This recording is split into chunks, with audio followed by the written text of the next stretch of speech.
ఒక 10 days back మా client ఒకతను వచ్చి, సార్ ఒక పాన్ నెంబర్ చెప్తాను, ఆ పాన్ నెంబర్ది సిబిల్ రిపోర్ట్ కావాలి అని అడిగారు.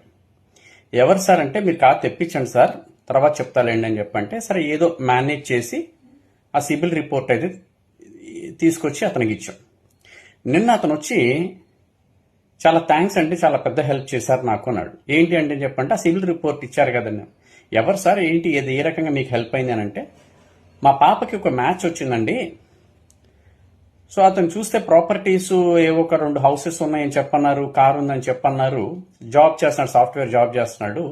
బట్ బయట ఎంక్వైరీ చేస్తే కొంత ఫైనాన్షియల్ ఇండిసిప్లిన్ గా ఉంది అని చెప్పని మాకు రిపోర్ట్ వచ్చింది, అది చెక్ చేద్దామని సిబిల్ రిపోర్ట్ అడిగాను సార్. దానికి దీనికి సంబంధం ఏంటి సార్ అని చెప్పంటే, సిబిల్ రిపోర్ట్ లో మనకు అన్ని డీటెయిల్స్ వస్తాయి సార్ అని చెప్పని, అండ్ అందులో ఏమున్నాయంటే చెక్ బౌన్స్ కేసెస్ ఉన్నాయంట, అండ్ క్రెడిట్ కార్డు సెటిల్మెంట్స్ ఉన్నాయంట, క్రెడిట్ కార్డు ఓవర్ డ్యూస్ ఉన్నాయంట, and enquiry, CIBIL enquiry almost 52 times enquiries చేసినట్టుగా ఉన్నాయి. In addition to that housing loan ఉందంట, కార్ లోన్ ఉంది, అండ్ చెక్ బౌన్సెస్ చెప్పా కదా ఇందాక, ఇవన్నీ ఉన్నాయంట. సో ఇవన్నీ చూస్తే అతను ఎంత ఫైనాన్షియల్ ఇండిసిప్లిన్ తెలిసిందండి, కాబట్టి ఆ మ్యాచ్ ని మేము క్యాన్సిల్ చేసుకున్నాము అని చెప్పన్నాడు. ఓహో, సో ఆడపిల్ల పెళ్లి చేయాలి అని చెప్పానంటే అబ్బాయి క్యారెక్టరే కాకుండా, ఫ్యామిలీయే కాకుండా క్రెడిట్ స్కోర్ కూడా చూస్తారు, అది సిబిల్ రిపోర్ట్ ఈ రకంగా కూడా హెల్ప్ అవుతుందని చెప్పిన విషయం నాకు మొట్టమొదటిసారి తెలిసింది. సో అబ్బాయిలు జాగ్రత్త.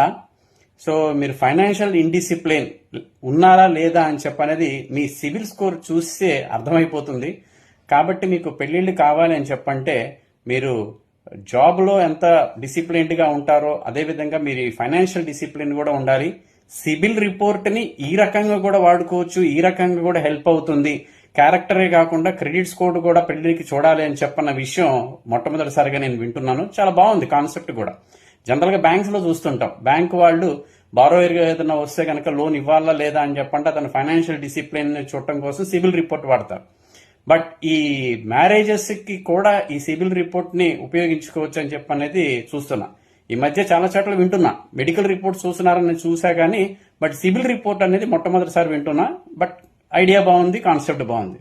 Thank you very much. So be careful friends, financial discipline గా ఉండండి, సిబిల్ స్కోర్ ని ఇంప్రూవైజ్ చేసుకునేట్టుగా చూసుకోండి. Thank you very much.